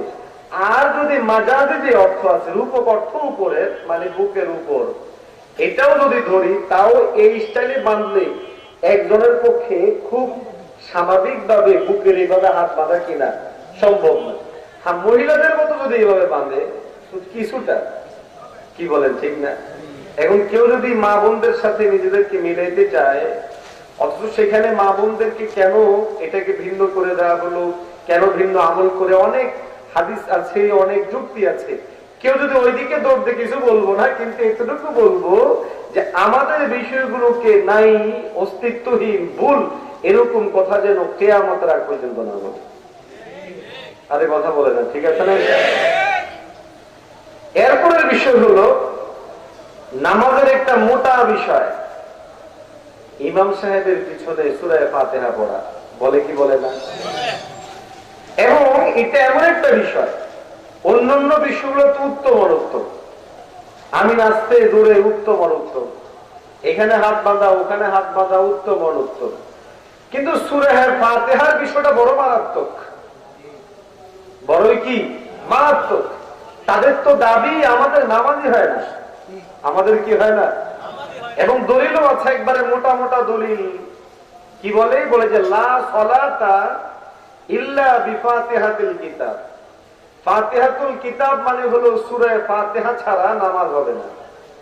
আর সূরা ফাতিহা ছাড়া নামাজ হবে না, কথা এটা তো সত্য, কিন্তু হাদিসের কোন অংশের মধ্যে আছে যে মুসল্লি নিজেও পড়তে হবে, না পড়লে তার এটা হবে না, এই জায়গার মধ্যে হলো ভেজাল। সূরা ফাতিহা ছাড়া নামাজ হবে না, আমরাও একমত। বাকি আমরা বলি শুধুমাত্র সূরা ফাতিহা না, অন্য সূরা না মিলালেও নামাজ হবে না। অন্য সূরা যেহেতু ইমাম সাহেব পড়লে মুসল্লির পক্ষ থেকে আদায় হয়ে যায়, সুতরাং সূরা ফাতিহাও ইমাম সাহেব পড়লে মুসল্লির পক্ষ থেকে আদায় হয়ে যাবে। কথা বুঝছেন না বুঝেন নাই? এখন তাহলে তাদের দাবি সূরা ফাতিহা ইমামও পড়তে হবে, মুক্তাদিও পড়তে হবে। আমাদের দাবি সূরা ফাতিহা শুধুমাত্র জামাত অবস্থায়, জামাতে নামাজকালীন শুধুমাত্র ইমাম পড়লেই চলবে, মুক্তাদির পড়ার কোনো প্রয়োজন নেই। আর ওই সকল বন্ধুগণ যে দলিল দেয় এগুলো দলিল, লা সালাতা ইল্লা বিফাতিহাতিল কিতাব, লা সালাতা লিমান লাম ইয়াকরা বিফাতিহাতিল কিতাব, এই ধরনের যত হাদিস আছে এই হাদিসগুলোকেই দলিল দেয়। এখন আমরা তাদেরকে বলবো, যদি আপনাদের এই হাদিস অনুযায়ী আমল করতে গিয়ে সূরা ফাতিহা পড়তেই হয়, তো হাদিসের মধ্যে তো এটাও আছে অন্যান্য সূরা ছাড়া আমল হবে না। তো সূরা ফাতিহা যেহেতু পড়েন, ইমাম সাহেব যখন ইয়াসিন টান দেয়, তো আপনারাও ইয়াসিন টান দিন। কথা বলেন, দিবে? সম্ভব? আরে কিভাবে দিবে?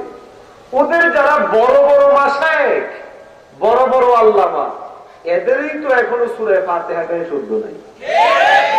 মাঝে মধ্যে দাঁত পর্যন্ত এদের কাছে মাফ চাই যে ভাই আমারে ছাড়, কারণ যেভাবে তেলাওয়াত শুরু করছে আমার অবস্থা খারাপ, অনেকের তেলাওয়াত এরকম মারাত্মক অবস্থা। তো যাই হোক, এটা তো আছেই।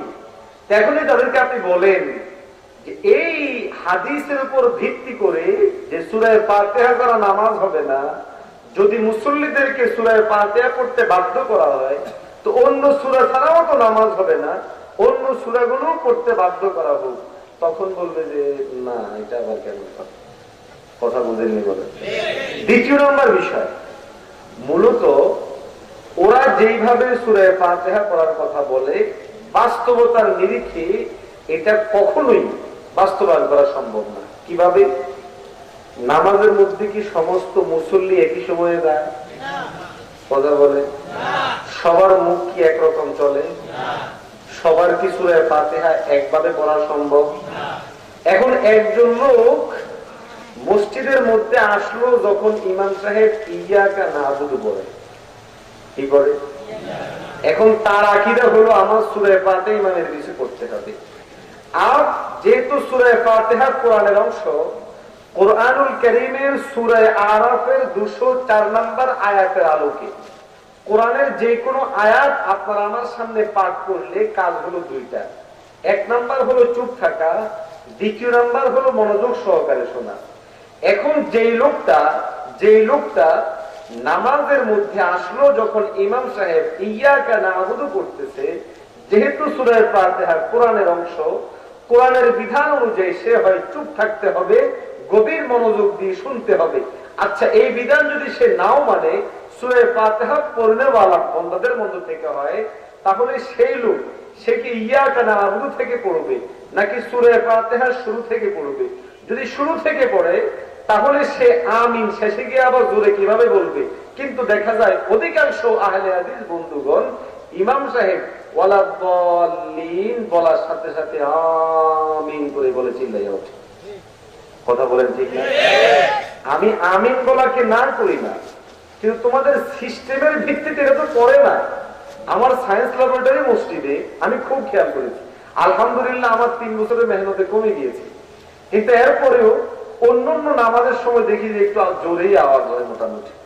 কিন্তু জুমার সময় আমি খেয়াল করেছি, আমি যখন গায়রিল মাগদুবি আলাইহিম ওয়ালাদ্দাল্লিন এই লিন বলতে বেরো আমিন বলে দিচ্ছি।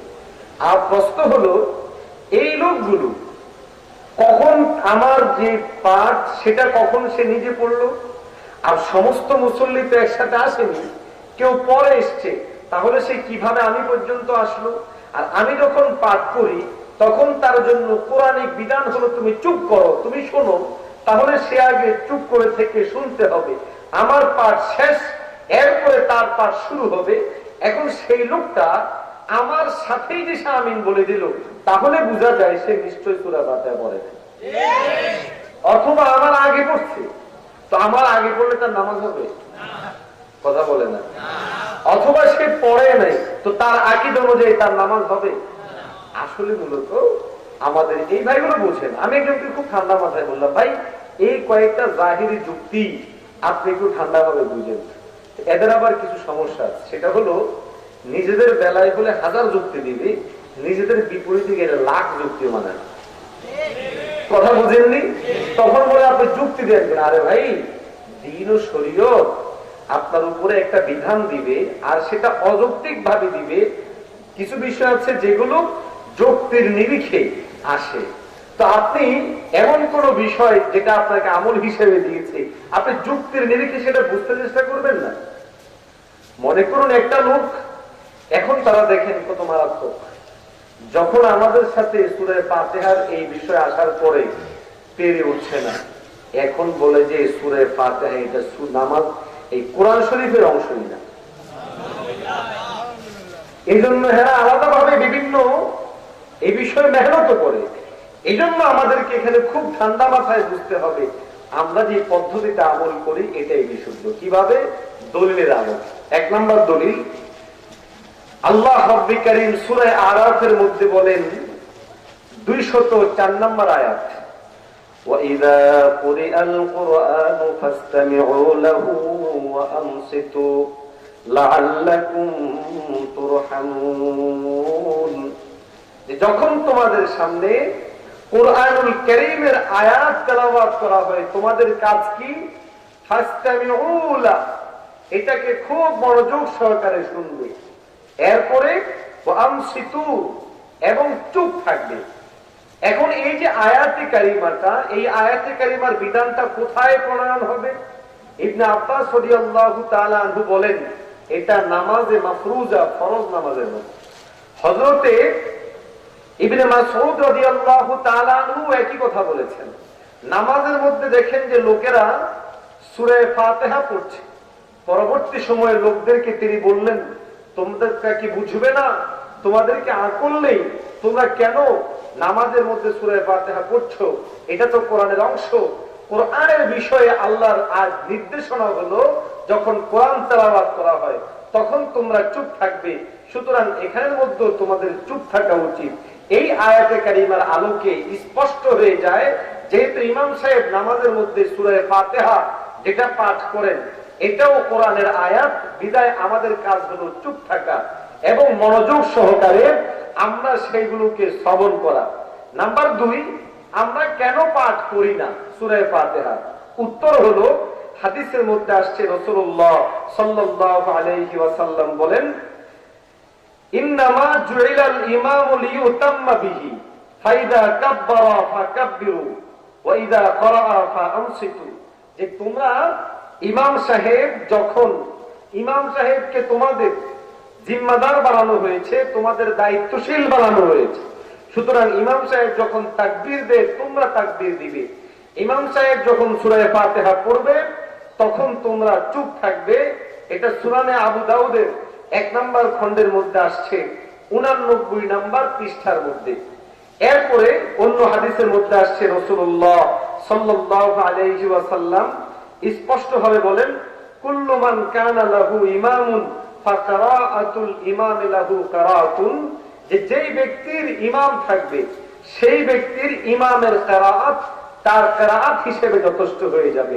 সুতরাং ভাই একেবারে সহজ একটা কথা বলি, নামাজের মধ্যে শুধু সূরা ফাতিহাই পাঠ করা হয় না, সূরা ফাতিহাও পাঠ করতে হয়, অন্য সূরাও পাঠ করতে হয়। সূরা ফাতিহা ছাড়া অন্য সূরাগুলো যেহেতু ইমাম সাহেব যেটা পড়ে আমরা সেটার উপরে সন্তুষ্ট থাকি এবং এটাই শরীয়তের বিধান, ঠিক তেমনি ভাবে সূরা ফাতিহার বিষয়েও এটাই শরীয়তের বিধান যে অন্য সূরা যেমন ইমাম সাহেব পড়লে আমাদের পক্ষ থেকে যথেষ্ট হয়ে যায়, ঠিক তেমনি ভাবে সূরা ফাতিহাটাও ইমাম সাহেব পড়লেই আমাদের পক্ষ থেকে যথেষ্ট হয়ে যাবে। কথা বুঝছেন না বুঝেন নাই?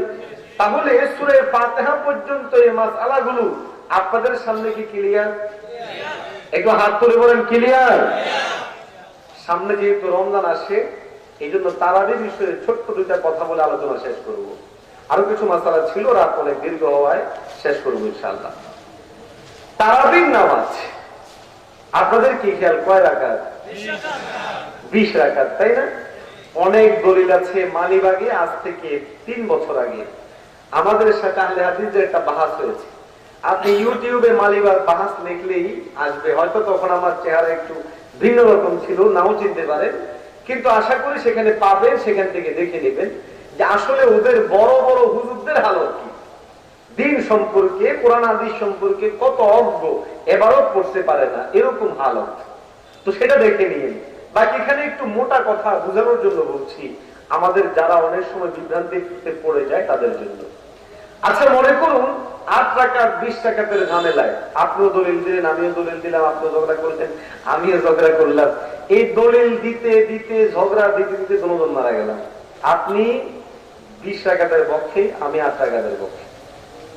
এখন আমাদের হিসাব হবে না হবে না? কথা বলেন।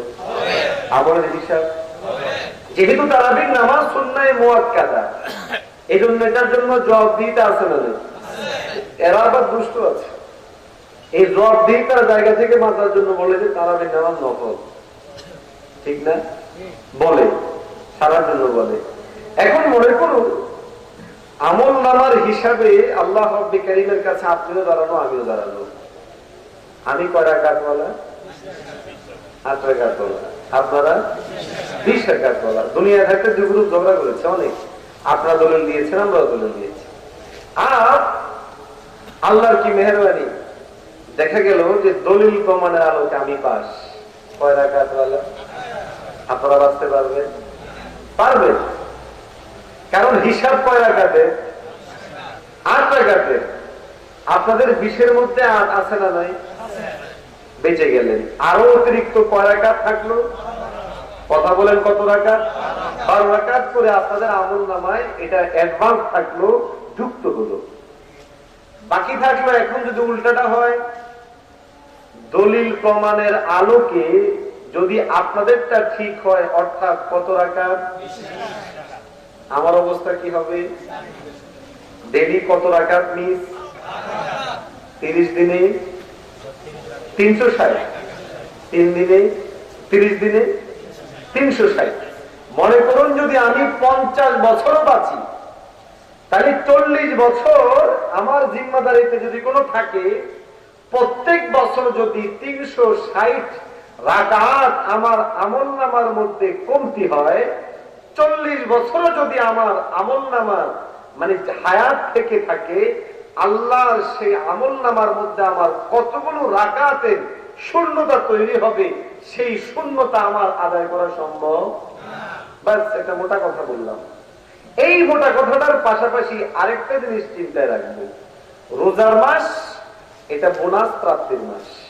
আল্লাহর পক্ষ থেকে গোল্ডেন অফার, সুবর্ণ সোনালী সুযোগ। এই সময়ের মধ্যে নফল জিনিসগুলোর মর্যাদা কিসের পরিমাণ? জোরে বলেন না।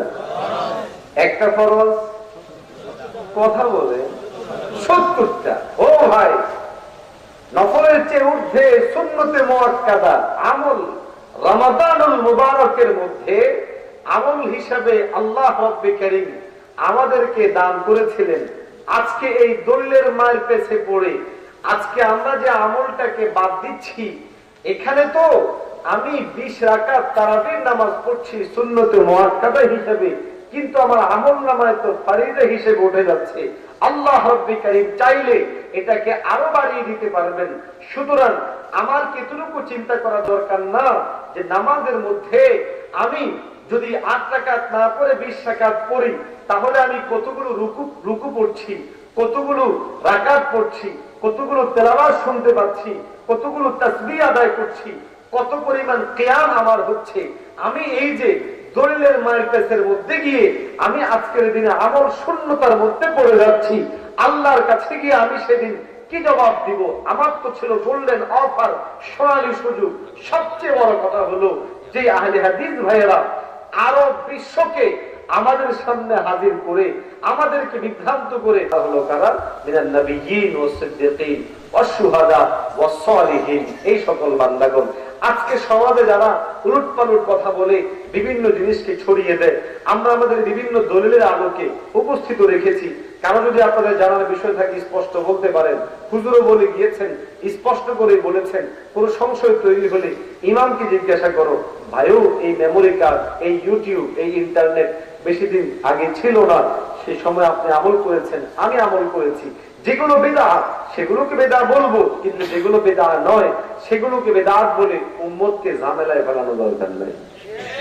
উম্মতকে সহজ করেন। এক ভাই এসে আমাকে বলে মেসেজ করছে এগুলি, আমাকে বলে যে হুজুর দুরূদ শরীফকে দাঁড়ায় বলবো না বসে বলবো? দুরূদ শরীফ আমি প্রথমে বললাম যে দুরূদ শরীফটা পারেন কিনা একটু আমাকে শোনান। হুজুর দুরূদ শরীফ আপনারা যেটা পড়েন, আমি বললাম আপনারা যেটা পড়েন সেটা না, আপনি আগে একটু আমাকে শোনান। না হুজুর এইটা আবার কি বলেন? না এটা কেমন? আপনি দুরূদ শরীফই পারেন না, আপনি আসছেন আমাকে জিজ্ঞাসা করতে এটাকে দাঁড়িয়ে পড়বেন না বসে পড়বেন? ভাই দাঁড়িয়ে পড়া বসে পড়া এই পদ্ধতিগত ঝামেলা না, যে আপনি দুরূদ শরীফ শিখেন। আমার কথা বলেন, আমল বাড়াইতে হবে। তরিকাগত ঝামেলা করতে গিয়ে যদি আমরা আমল থেকে দূরে যেতে সমস্যা তৈরি হবে না? আমি বললাম যে দুরূদ শরীফের আমল এটা হলো চালু আমল। হেঁটেও করতে পারেন, বসেও করতে পারেন, শুয়েও করতে পারেন, যেভাবে ইচ্ছা। আদাবের সাথে নবীর উপর আপনার দুরূদ পালন করা দরকার। যখন পারেন যেভাবে পারেন সেভাবেই করতে হবে। ঠিক না? ঠিক সহজ দুরূদ একটু শিখাই, বলে যে শিখান সাল্লাল্লাহু আলাইহি ওয়াসাল্লাম, সাল্লাল্লাহু আলাইহি ওয়াসাল্লাম। হুজুর কি করে দেন? এটা দুরূদ হয়ে গেল না? হ্যাঁ বললো। আর একটু বড় পড়তে চান তো পরে নামাজের মধ্যে যেটা দুরূদ শরীফ পড়েন সেটা পড়েন। আরো বেশি করে পড়তে চান, হাদিসের কিতাবের মধ্যে বিভিন্ন দুরূদ শরীফের অধ্যায় আছে, সেগুলা পড়েন। কিন্তু এটা না করে নির্দিষ্ট সময়ে চুপ করে দাঁড়িয়ে যাবেন, আবার বসে যাবেন। কেন দাঁড়াইলেন, কেন বসলেন, কি হলো আপনিও জানেন না, আমিও জানি না। মাঝখানে একটা হয়তো প্যাঁচ লাগিয়ে অমুকরা বসার পক্ষে অমুকরা দাঁড়ানোর পক্ষে দুইটা ভাগ হয়ে যায়। এই ভাগের কোনো দরকার আছে? মূল কাজ হলো কি পড়া? দুরূদ পড়া, আমল বাড়ানো, নবীর মহব্বত বাড়ানো। আজকে কাদিয়ানীরা এদেশের মধ্যে শিকড় গেঁথে বলেছে। কই যারা মানুষকে আশিক রাসূলের দাবি করে বিভ্রান্ত করত, যারা ওলামায়ে কেরামদেরকে ওয়াহাবি বলে, এই বলে সেই বলে উলট পালট করে বিভ্রান্ত করত, তাদেরকে তো মাঠে ময়দানে পাওয়া যায় না। তো বোঝা গিয়েছে আশিক রাসূল শুধুমাত্র মুখবাদী ছিল, বাস্তবতা না। এর বিপরীতে এই ওলামায়ে কেরামগণ, ওলামায়ে দেওবন্দের সূর্য সন্তানগণ রাষ্ট্রপ্রধান পর্যন্ত স্পষ্ট দাবি জানিয়েছে, জোরপূর্বক ভাবে গোটা দেশের মধ্যে সেমিনার করেছে, মিছিল করেছে, আন্দোলন করেছে, ইন্টারনেটের মধ্যে কাদিয়ানীদের মুখোশ উন্মোচন করে ক্লিয়ার ভাবে জানিয়ে দিচ্ছে এদেরকে কাফের ঘোষণা করতে হবে। সুতরাং বোঝা যায় কিছু মানুষ আছে মুখবাদের মধ্যে, কিছু মানুষ আছে কাজের মধ্যে। আমরা মুখবাদদের পক্ষে নাই, কাজওয়ালাদের পক্ষে, আল্লাহর নবীর পক্ষে, আল্লাহর পক্ষে কিয়ামত পর্যন্ত থাকবো। কারা কারা তো একটু হাত তুলে বলেন। আল্লাহ তাআলা আমাদেরকে কবুল করেন। দ্বীনের জন্য, ইসলামের জন্য সারমর্ম শেষ কথা এটা বলবো, আমরা যে পদ্ধতিতে নামাজ পড়ি, যে আকীদা লালন করি, আলহামদুলিল্লাহ উলামায়ে কেরাম সহ এই পুরা বিষয়গুলো সম্পূর্ণ সহিহ, সম্পূর্ণ সুন্নাহ সম্মত। যদি বলে আলহামদুলিল্লাহ।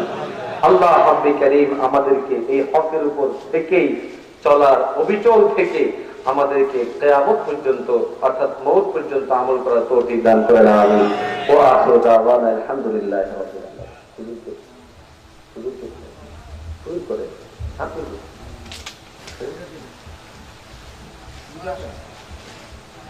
সবাই ইস্তিগফার করি। আস্তাগফিরুল্লাহ রাব্বি মিন কুল্লি যামবিন ওয়া আতুবু ইলাইহি।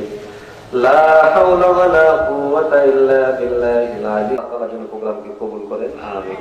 আলহামদুলিল্লাহি রাব্বিল আলামিন ওয়া সলাতু ওয়াস সালামু আলা আশরাফিল আমবিয়া'i ওয়াল মুরসালিন ওয়া আলা আলিহি ওয়া সাহবিহি আজমাইন।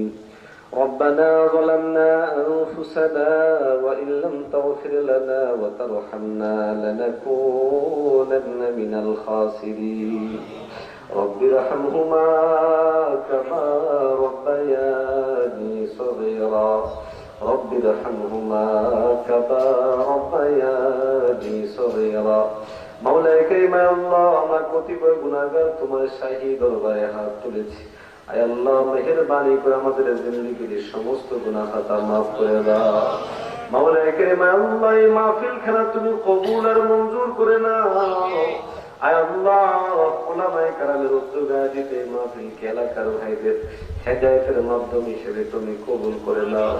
আয় আল্লাহ আমাদের কিছু ভাই বিভ্রান্তির মধ্যে পড়ে যাচ্ছে। আয় আল্লাহ ইচ্ছায় অনিচ্ছায় বুঝে না বুঝে বিভিন্ন ঝামেলার মধ্যে পড়তেছে। মাওলা গো মেহেরবানি করে আমাদের ভাইদেরকে তুমি হক রাস্তার উপর চলার তৌফিক দান করো। আয় আল্লাহ উলামায়ে কেরামের সাথে মহব্বত রেখে দ্বীনে হকের উপর চলার তৌফিক দান করে দাও। মাওলায়ে কারীম আল্লাহ যারা ভুল বুঝে তারাও তো আমাদের ভাই। আয় আল্লাহ আমরা যেন তাদেরকে দরদের সাথে মহব্বতের সাথে বুঝাইতে পারি সেই তৌফিক দাও। মহব্বত তৈরি করো, ভুল বুঝাবুঝিগুলোকে তুমি দূর করে দাও। আয় আল্লাহ যত ধরনের পারস্পরিক ভুল বুঝাবুঝি আছে সবগুলোকে তুমি দূর করে দাও। মাওলায়ে কারীম আল্লাহ এই মাহফিলে যারা সহযোগিতা করেছেন, যে যতভাবে সহযোগিতা করেছেন শারীরিক, মানসিক, আর্থিক পরামর্শ করে নেয়। আয় আল্লাহ বিশেষ করে এই মাহফিলের সভাপতি এবং এই মাহফিলে যারা উলামায়ে কেরাম আছেন সবাইকে কবুল করে। আল্লাহ বিশেষ করে আরেক ভাইয়ের জন্য দোয়া চাওয়া হয়েছে, ওনার শাশুড়িকে আপনি দুনিয়া থেকে নিয়ে গেছেন। আল্লাহ পিতার কবরকে জান্নাতের টুকরা বানায় দেন। মাওলায়ে কারীম আল্লাহ বাংলাদেশ সহ সারা বিশ্বের মুসলমান দেশগুলোকে আপনি হেফাজত করেন। আল্লাহ যত জায়গার মধ্যে মুসলমানদের উপর মুসলমান ঈমান আনার কারণে অত্যাচারের শিকার হচ্ছে, জুলুমের শিকার হচ্ছে, মাওলা মেহেরবানি করে আপনি তাদের আমানের ব্যবস্থা করে দেন, নিরাপত্তার ব্যবস্থা করে দেন। আয় আল্লাহ কুফার বেঈমানদেরকে আপনি ধরেন, যেমন ভাবে ফেরাউনকে ধরেছেন, হামানকে ধরেছেন, শাদ্দাদকে ধরেছেন। আল্লাহ তাদের ব্যবস্থা আপনার হাতে ছেড়ে দিলাম, আপনি তাদের ব্যাপারে ব্যবস্থা গ্রহণ করে। মাওলায়ে কারীম আল্লাহ আমাদের মধ্যে জুরমিল মহব্বত বাড়ায়া দেন। আয় আল্লাহ আমাদের সবাইকে আমলের দিকে মনোযোগী হওয়ার তৌফিক দান করেন। মাওলা গো রমজানুল মুবারকে বেশি বেশি করে আমল করার তৌফিক দান করেন। আল্লাহুম্মা বারিক লানা ফি রজব ওয়া শাবান ওয়া বাল্লিগনা রমাদান। সুবহান রাব্বিকা রাব্বিল ইজ্জাতি আম্মা ইয়াসিফুন ওয়া সালামুন আলাল মুরসালিন। آمين آمين برحمتك يا أرحم الراحمين. لبيك اللهم لبيك لبيك لا شريك لك لبيك إن الحمد والنعمة لك والملك لا شريك لك.